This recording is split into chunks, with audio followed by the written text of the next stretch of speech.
Welcome to the Sagebrush Trail. Stories of the West.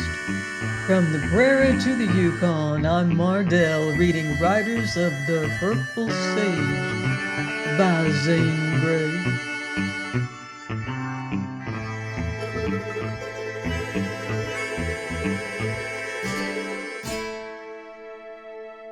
Chapter 17, Wrangle's Race Run. The plan eventually decided upon by the lovers was for Venters to go to the village, secure a horse and some kind of a disguise for Bess, or at least less striking apparel than her present garb, and to return post-haste to the valley. Meanwhile, she would add to their store of gold. Then they would strike the long and perilous trail to ride out of Utah. In the event of his inability to fetch back a horse for her, they intended to make the giant sorrel carry double. The gold, a little food, saddle blankets, and Venter's guns were to compose the light outfit with which they would make the start. "I love this beautiful place," said Bess. "It's hard to think of leaving it." "Hard? Well, I should think so," replied Venters. "Maybe, in years."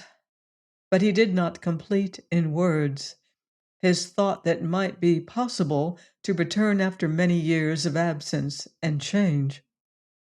Once again Bess bade Venters farewell under the shadow of Balancing Rock, and this time it was with whispered hope and tenderness and passionate trust.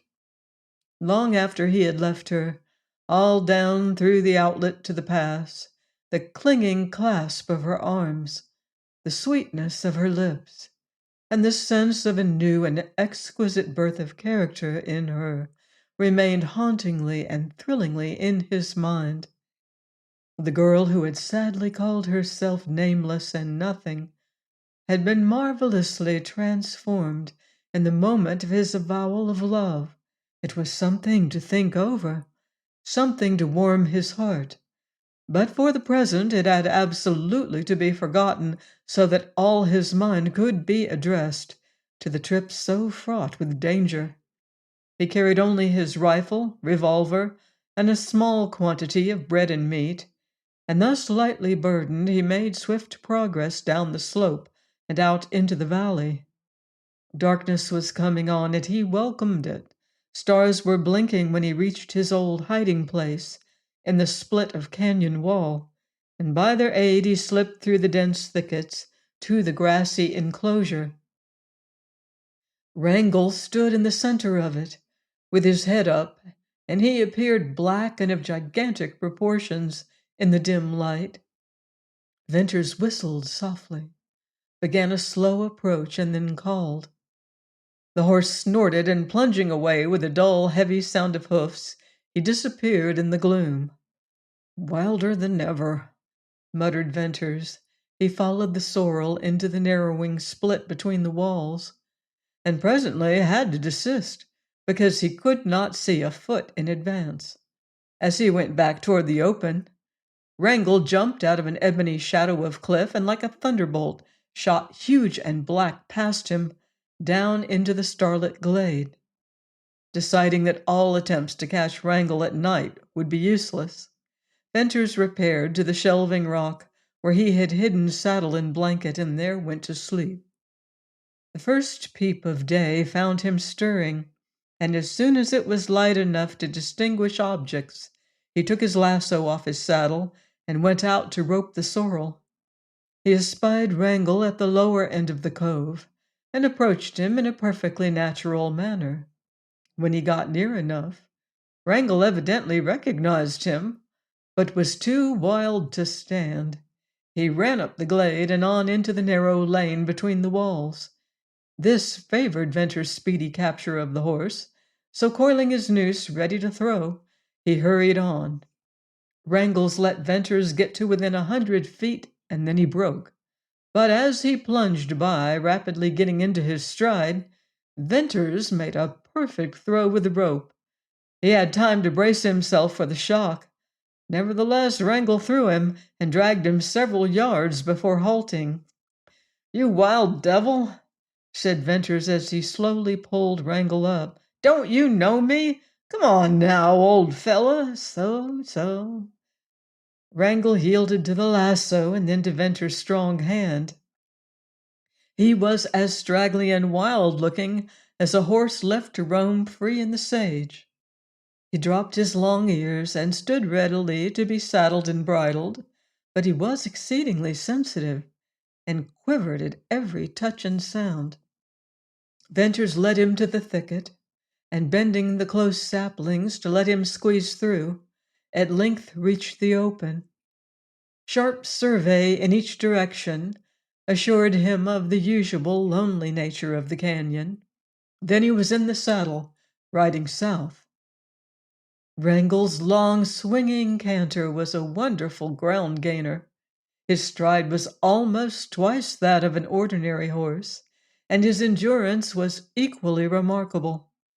Venters pulled him in occasionally and walked him up the stretches of rising ground and along the soft washes. Wrangle had never yet shown any indication of distress while Venters rode him. Nevertheless, there was now reason to save the horse. Therefore Venters did not resort to the hurry that had characterized his former trip. He camped at the last water in the pass. What distance that was to Cottonwoods he did not know. He calculated, however, that it was in the neighborhood of 50 miles. Early in the morning he proceeded on his way, and about the middle of the forenoon reached the constricted gap that marked the southerly end of the pass, and through which led the trail up to the sage level. He spied out Lassiter's tracks in the dust, but no others, and dismounting he straightened out Wrangle's bridle and began to lead him up the trail. The short climb, more severe on beast than on man, necessitated a rest on the level above, and during this he scanned the wide purple reaches of slope. Wrangle whistled his pleasure at the smell of the sage. Remounting, Venters headed up the white trail with the fragrant wind in his face. He had proceeded for perhaps a couple of miles when Wrangle stopped with a suddenness that threw Venters heavily against the pommel. "What's wrong, old boy?" called Venters, looking down for a loose shoe, or a snake, or a foot lamed by a picked-up stone. Unrewarded, he raised himself from his scrutiny. Wrangle stood stiff head high, with his long ears erect. Thus guided, Venters swiftly gazed ahead to make out a dust-clouded dark group of horsemen riding down the slope. If they had seen him, it apparently made no difference in their speed or direction. "Wonder who they are," exclaimed Venters. He was not disposed to run. His cool mood tightened under the grip of excitement as he reflected that, whoever the approaching riders were, they could not be friends. He slipped out of the saddle and led Wrangle behind the tallest sagebrush. It might serve to conceal them until the riders were close enough for him to see who they were. After that, he would be indifferent to how soon they discovered him. After looking to his rifle and ascertaining that it was in working order, he watched, and as he watched, slowly the force of a bitter fierceness, long dormant, gathered ready to flame into life. If those riders were not rustlers, he had forgotten how rustlers looked and rode. On they came, a small group, so compact and dark that he could not tell their number. How unusual that their horses did not see Wrangle. But such failure, Venters decided, was owing to the speed with which they were traveling. They moved at a swift canter, affected more by rustlers than by riders. Venters grew concerned over the possibility that these horsemen would actually ride down on him before he had a chance to tell what to expect. When they were within 300 yards, he deliberately led Wrangle out into the trail. Then he heard shouts and the hard scrape of sliding hoofs, and saw horses rear and plunge back with upflung heads and flying manes. Several little white puffs of smoke appeared sharply against the black background of riders and horses, and shots rang out.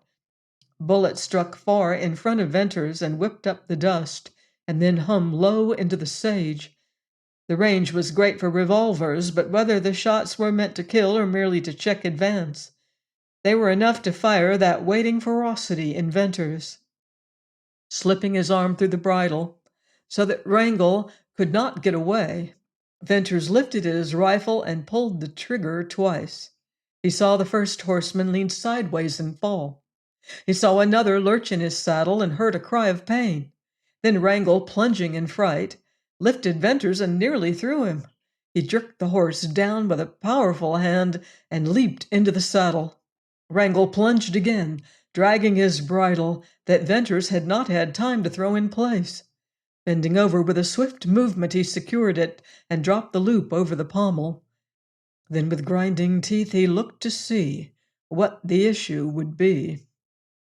The band had scattered so as not to afford such a broad mark for bullets.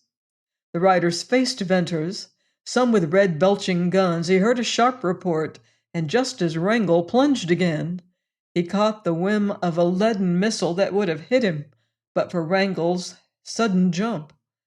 A swift hot wave, turning cold, passed over Venters. Deliberately he picked out the one rider with a carbine and killed him. Wrangle snorted shrilly and bolted into the sage. Venters let him run a few rods, then with iron arm checked him. 5 riders, surely rustlers, were left. One leaped out of the saddle to secure his fallen comrade's carbine. A shot from Venters, which missed the man but sent the dust flying over him, made him run back to his horse. Then they separated. The crippled rider went one way, the one frustrated in his attempt to get the carbine rode another. Venters thought he made out a third rider, carrying a strange-appearing bundle and disappearing into the sage, but in the rapidity of action and vision he could not discern what it was. 2 riders with 3 horses swung out to the right. Afraid of the long rifle, a burdensome weapon seldom carried by rustlers or riders, they had been put to rout.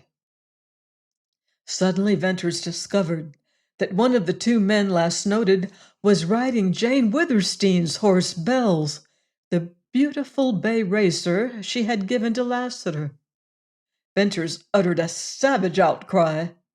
Then the small, wiry, frog-like shape of the second rider, and the ease and grace of his seat in the saddle, things so strikingly incongruous, grew more and more familiar in Venters' sight. "Jerry Card!" cried Venters. It was indeed Tull's right-hand man.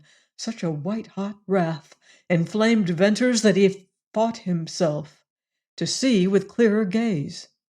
"It's Jerry Card!" he exclaimed instantly, "and he's riding Black Star and leading Knight." The long kindling stormy fire in Venters' heart burst into flame.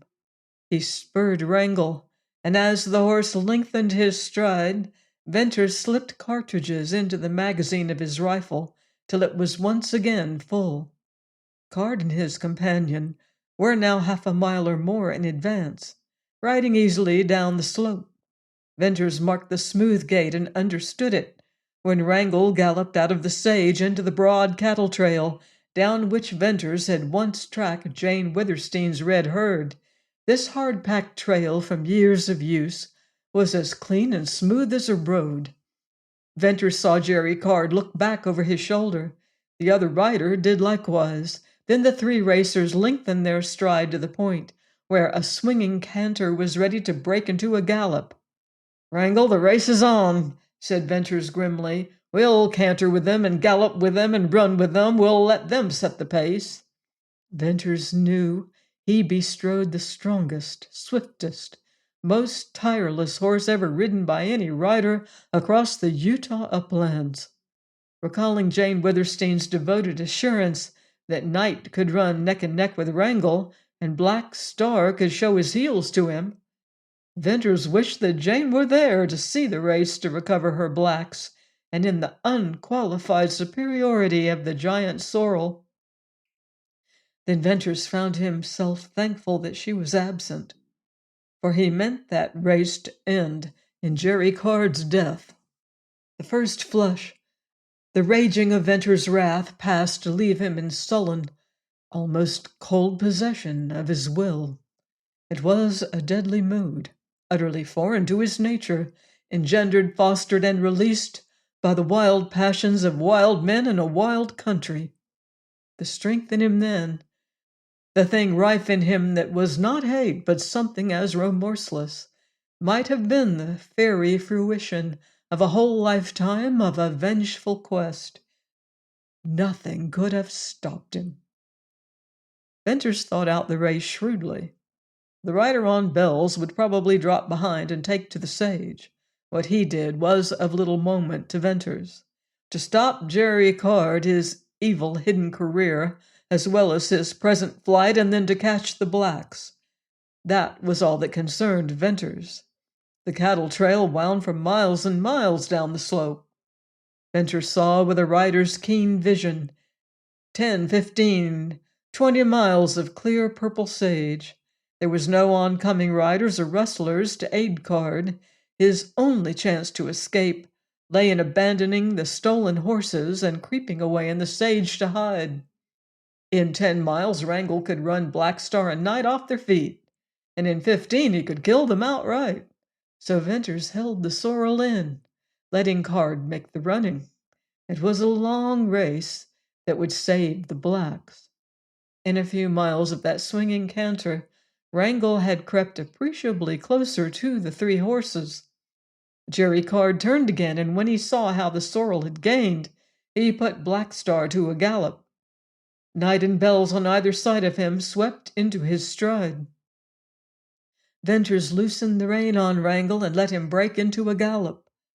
The sorrel saw the horses ahead and wanted to run, but Venters restrained him, and in the gallop he gained more than in the canter. Bells was fast in that gait, but Black Star and Night had been trained to run. Slowly Wrangle closed the gap down to a quarter of a mile and crept closer and closer. Jerry Card wheeled once more. Venters distinctly saw the red flash of his red face. This time he looked long. Venters laughed. He knew what passed in Card's mind. The rider was trying to make out what horse it happened to be that thus gained on Jane Withersteen's peerless racers. Wrangle had so long been away from the village that not improbably Jerry had forgotten. Besides, whatever Jerry's qualifications for his fame as the greatest rider of the sage, certain it was that his best point was not far-sightedness. He had not recognized Wrangle. After what must have been a searching gaze, he got his comrade to face about. This action gave Venters amusement. It spoke so surely of the facts that neither Card nor the rustler actually knew their danger. Yet if they kept to the trail, and the last thing such men would do would be to leave it, they were both doomed. This comrade of Card's whirled far around in his saddle, and he even shaded his eyes from the sun. He too looked long. Then all at once he faced ahead again, and bending lower in the saddle, began to fling his right arm up and down. That flinging Venters knew to be the lashing of Bells. Jerry also became active, and the 3 racers lengthened out into a run. "Now, Wrangle!" cried Venters. "Run, you big devil, run!" Venters laid the reins on Wrangle's neck and dropped the loop over the pommel. The sorrel needed no guiding on that smooth trail. He was surer-footed in a run than in any other fast gait, and his running gave the impression of something devilish. He might now have been actuated by Venters' spirit. Undoubtedly his savage running fitted the mood of his rider. Venters bent forward, swinging with the horse, and gripped his rifle. His eye measured the distance between him and Jerry Card. In less than 2 miles of running, Bells began to drop behind the blacks, and Wrangle began to overhaul him. Venters anticipated that the rustler would soon take to the sage, yet he did not. Nor improbably he reasoned that the powerful sorrel could more easily overtake Bells in the heavier going outside of the trail. Soon only a few hundred yards lay between Bells and Wrangle. Turning in his saddle, the rustler began to shoot, and the bullets beat up little whiffs of dust. Venters raised his rifle ready to take snapshots and waited for a favorable opportunity when Bells was out of line with the forward horses. Venters had it in him to kill these men as if they were skunk-bitten coyotes, but he also had restraint enough to keep from shooting one of Jane's beloved Arabians. No great distance was covered, however, before Bells swerved to the left, out of line with Black Star and Night.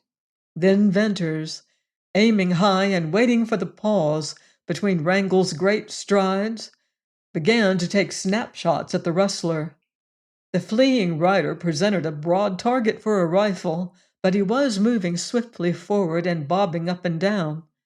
Moreover, shooting from Wrangle's back was shooting from a thunderbolt, and added to that was the danger of a low-placed bullet taking effect on Bells. Yet despite these considerations, making the shot exceedingly difficult, Venter's confidence, like his implacability, saw a speedy and fatal termination of that rustler's race. On the sixth shot, the rustler threw up his arms and took a flying tumble off his horse. He rolled over and over, hunched himself to a half-erect position, fell, and then dragged himself into the sage. As Venters went thundering by, he peered keenly into the sage, but caught no sight of the man. Bells ran a few hundred yards, slowed up, and had stopped when Wrangle passed him. Again Venters began slipping fresh cartridges into the magazine of his rifle, and his hand was so sure and steady that he did not drop a single cartridge. With the eye of rider, the judgment of a marksman, he once more measured the distance between him and Jerry Card. Wrangle had gained, bringing him into rifle range. Venters was hard put to it now not to shoot, but thought it better to withhold his fire. Jerry, who in anticipation of a running fusillade had huddled himself into a little twisted ball on Black Star's neck, now surmising that this pursuer would make sure of not wounding one of the blacks, rose to his natural seat in the saddle.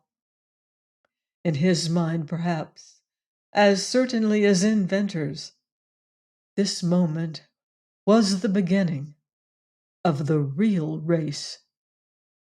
Venters leaned forward to put his hand on Wrangle's neck, then backward to put it on his flank. Under the shaggy, dusty hair trembled and vibrated and rippled a wonderful muscular activity. But Wrangle's flesh was still cold. What a cold-blooded brute, thought Venters, and felt in him a love for the horse he had never given to any other. It would not have been humanly possible for any rider, even though clutched by hate or revenge or a passion to save a loved one or fear of his own life, to be astride the sorrel, to swing with his swing, to see his magnificent stride and hear the rapid thunder of his hoofs, to ride him in that race and not glory in the ride. So with his passion to kill still keen and unabated, Venters lived out that ride and drank a rider's sage-sweet cup of wildness to the dregs. When Wrangle's long mane, lashing in the wind, stung Venters in the cheek, the sting added a beat to his flying pulse. He bent a downward glance to try to see Wrangle's actual stride, and saw only twinkling, darting streaks and the white rush of the trail. He watched the sorrel's savage head pointed level, his mouth still closed and dry, but his nostrils distended as if he were snorting unseen fire. Wrangle was the horse for a race with death. Upon each side Venters saw the sage merged into a sailing, colorless wall. In front sloped the lay of ground with its purple breadth, split by the white trail, the wind blowing with heavy, steady blast into his face, sickened him with enduring sweet odor, and filled his ears with a hollow rushing roar. Then, for the 100th time, he measured the width of space, separating him from Jerry Card. Wrangle had ceased to gain. The blacks were proving their fleetness. Venters watched Jerry Card, admiring the little rider's horsemanship. He had the incomparable seat of the upland rider, born in the saddle. It struck Venters that Card had changed his position, or the position of the horses. Presently, Venters remembered positively that Jerry had been leading Knight on the right-hand side of the trail. The racer was now on the side to the left. No, it was Black Star. But, Venters argued in amaze, Jerry had been mounted on Black Star. Another clearer, keener gaze assured Venters that Black Star was really riderless. Knight now carried Jerry Card. "He's changed from one to the other," ejaculated Venters, realizing the astounding feat with unstinted admiration. "Changed at full speed. Jerry Card, that's what you've done, unless I'm drunk on the smell of sage. But I've got to see the trick before I believe it." Thenceforth, while Wrangle sped on, Venters glued his eyes to the little rider. Jerry Card rode as only he could ride. Of all the daring horsemen of the uplands, Jerry was the one rider fitted to bring out the greatness of the blacks in that long race. He had them on a dead run, but not yet at the last strained and killing pace. From time to time he glanced backward as a wise general in retreat, calculating his chances and the power and speed of pursuers, and the moment for the last desperate burst. No doubt Card, with his life at stake, gloried in that race perhaps more wildly than Venters, for he had been born to the sage and the saddle in the wild. He was more than half horse, not until the last call, the sudden upflashing instinct of self-preservation, would he lose his skill and judgment and nerve and the spirit of that race. Venters seemed to read Jerry's mind. That little crime-stained rider was actually thinking of his horses, husbanding their speed, handling them with the knowledge of years, glorying in their beautiful, swift, racing stride, and wanting them to win the race when his own life hung suspended in quivering balance. Again Jerry whirled in his saddle, and the sun flashed red on his face. Turning, he drew Black Star closer and closer toward Knight, till they ran side by side as one horse.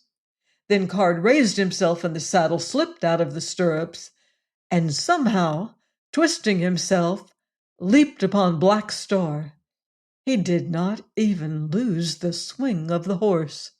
Like a leech he was there in the other saddle, and as the horses separated, his right foot, that had been apparently doubled under him, shot down to catch the stirrup. The grace and dexterity and daring of that rider's act won something more than admiration from Venters. For the distance of a mile, Jerry rode Black Star and then changed back to Knight. But all Jerry's skill and the running of the blacks could avail little more against the sorrel. Venters peered far behind, studying the lay of the land. Straight away for 5 miles the trail stretched, and then it disappeared in hummocky ground. To the right, some few rods, Venters saw a break in the sage, and this was the rim of Deception Pass. Across the dark cleft gleamed the red of the opposite wall. Venters imagined that the trail went down into the pass somewhere north of those ridges, and he realized that he must and would overtake Jerry Card in this straight course of 5 miles. Cruelly he struck his spurs into Wrangle's flanks. A slight touch of spur was enough to make Wrangle plunge, and now with a ringing, wild snort, he seemed to double up in muscular convulsions and to shoot forward with an impetus that almost unseated Venters. The sage blurred by, the trail flashed by, and the wind robbed him of breath and hearing. Jerry Card turned once more. and the way he shifted to Black Star showed he had to make his last desperate running. Venters aimed to the side of the trail and sent a bullet puffing in the dust beyond Jerry. Venters hoped to frighten the rider and get him to take to the sage. But Jerry returned the shot, and his ball struck dangerously close in the dust at Wrangler's flying feet. Venters held his fire then, while the rider emptied his revolver. For a mile, with Black Star leaving Night behind and doing his utmost, Wrangle did not gain. For another mile he gained little, if at all. In the third, he caught up with the now galloping Night and began to gain rapidly on the other black. Only 100 yards now stretched between Black Star and Wrangle. The giant sorrel thundered on, and on, and on. In every yard he gained a foot. He was whistling through his nostrils, wringing wet, flying lather, hot as fire, savage as ever, strong as ever, fast as ever. But each tremendous stride jarred Venters out of the saddle. Wrangle's power and spirit and momentum had begun to run him off his legs. Wrangle's great race was nearly won and run. Venters seemed to see the expanse before him as a vast, sheeted purple plain sliding under him. Black Star moved in it as a blur. The rider, Jerry Card, appeared a mere dot bobbing dimly. Wrangle thundered on, on, on. Venters felt the increase in quivering, straining shock after every leap. Flecks of foam flew into Venters' eyes, burning him, making him see all the sage as red. But in that red haze he saw, or seemed to see, Black Star suddenly riderless, and with broken gait. Wrangle thundered on to change his pace with a violent break. Then Venters pulled him hard. From run to gallop, gallop to canter, canter to trot, to walk, and walk to stop. The great sorrel ended his race. Venters looked back. Black Star stood riderless in the trail. Jerry Card had taken to the sage. Far up the white trail, Night came trotting faithfully down. Venters leaped off, still half blind, reeling dizzily. In a moment he had recovered sufficiently to have a care for Wrangle. Rapidly he took off the saddle and bridle. The sorrel was reeking, heaving, whistling, shaking, but he still had the strength to stand, and for him Venters had no fears. As Venters ran to Black Star, he saw the horse stagger on shaking legs into the sage and go down in a heap. Upon reaching him, Venters removed the saddle and bridle. Black Star had been killed on his legs, Venters thought. He had no hope for the stricken horse. Black Star lay flat, covered with bloody froth, mouth wide, tongue hanging, eyes glaring, and all his beautiful body in convulsions. Unable to stay there, to see Jane's favorite racer die, Venters hurried up the trail to meet the other black. On the way, he kept a sharp lookout for Jerry Card. Venters imagined the rider would keep well out of range of the rifle, but as he would be lost on the sage without a horse, not improbably he would linger in the vicinity on the chance of getting back on one of the blacks. Night soon came trotting up, hot and wet and run out. Venters led him down near the others, and unsaddling him, let him loose to rest. Night lay wearily down in the dust and rolled, proving himself not yet spent. Then Venters sat down to rest and think. Whatever the risk, he was compelled to stay where he was, or comparatively near, for the night. The horses must rest and drink. He must find water. He was now 70 miles from Cottonwoods, and he believed close to the canyon, where the cattle trail must surely turn off and go down into the pass. After a while he rose to survey the valley. He was very near to the ragged edge of a deep canyon, into which the trail turned. The ground lay in uneven ridges divided by washes, and these sloped into the canyon. Following the canyon line, he saw where its rim was broken by other intersecting canyons, and farther down red walls and yellow cliffs, leading toward a deep blue cleft that he made sure was Deception Pass. Walking out a few rods to a promontory, he found where the trail went down. The descent was gradual along a stone-walled trail, and Venters felt sure that this was the place where Oldring drove cattle into the pass. There was, however, no indication at all that he had ever driven cattle out at this point. Oldring had many holes to his burrow. In searching around in the little hollows, Venters, much to his relief, found water. He composed himself to rest and eat some bread and meat, while he waited for a sufficient time to elapse so that he could safely give the horses a drink. He judged the hour to be somewhere around noon. Wrangle lay down to rest, and night followed suit. So long as they were down, Venters intended to make no move. The longer they rested, the better, and the safer it would be to give them water. By and by, he forced himself to go over to where Black Star lay, expecting to find him dead. Instead, he found the racer partially, if not wholly, recovered. There was recognition, even fire, in his big black eyes. Venters was overjoyed. He sat by the black for a long time. Black Star presently labored to his feet with a heave and a groan, shook himself, and snorted for water. Venters repaired to the little pool he had found, filled his sombrero, and gave the racer a drink. Black Star gulped it at one draught, as if it were but a drop, and pushed his nose into the hat and snorted for more. Venters now led Night down to drink, and after a further time Black Star also. Then the blacks began to graze. The sorrel had wandered off down the sage between the trail and the canyon. Once or twice he disappeared in little swales. Finally, Venters concluded Wrangle had grazed far enough, and taking his lasso, he went to fetch him back. In crossing from one ridge to another, he saw where the horse had made a muddy pool of water.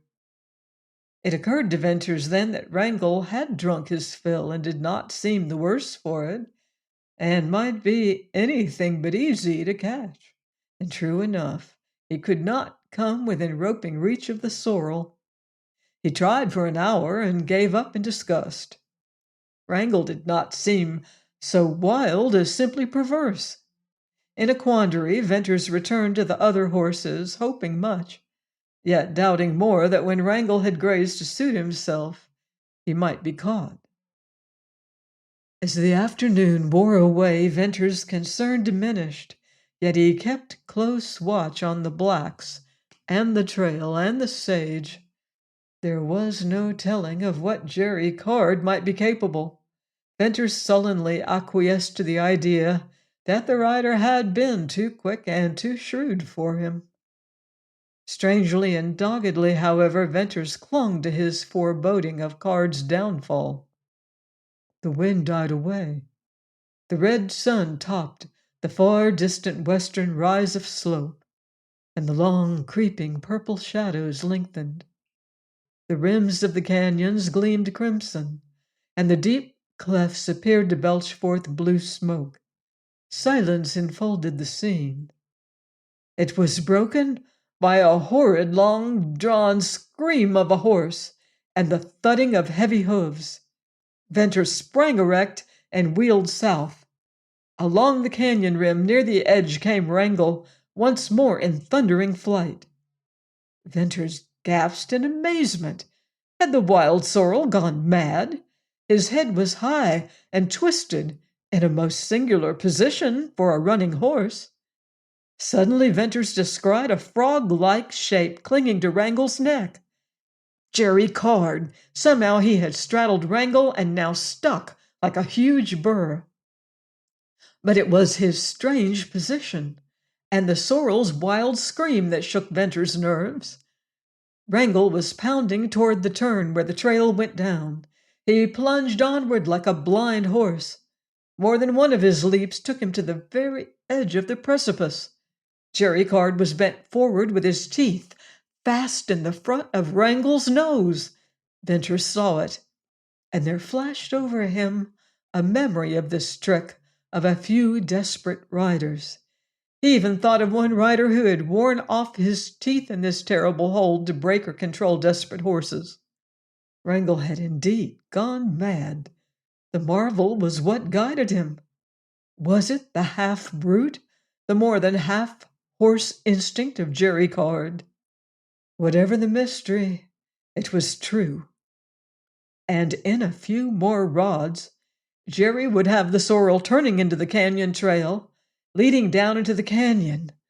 "No, Jerry," whispered Venter, stepping forward and throwing up the rifle. He tried to catch the little humped frog-like shape over the sights. Oh, it was moving too fast. It was too small. Yet Venter shot once, twice. The third time. 4 times, 5. All wasted shots and precious seconds. With a deep muttered curse, Venters caught Wrangle through the sights and pulled the trigger. Plainly he heard the bullet thud. Wrangle uttered a horrible, strangling sound. In swift death action he whirled, and with one last splendid leap, he cleared the canyon rim. And he whirled downward with the little frog-like shape clinging to his neck.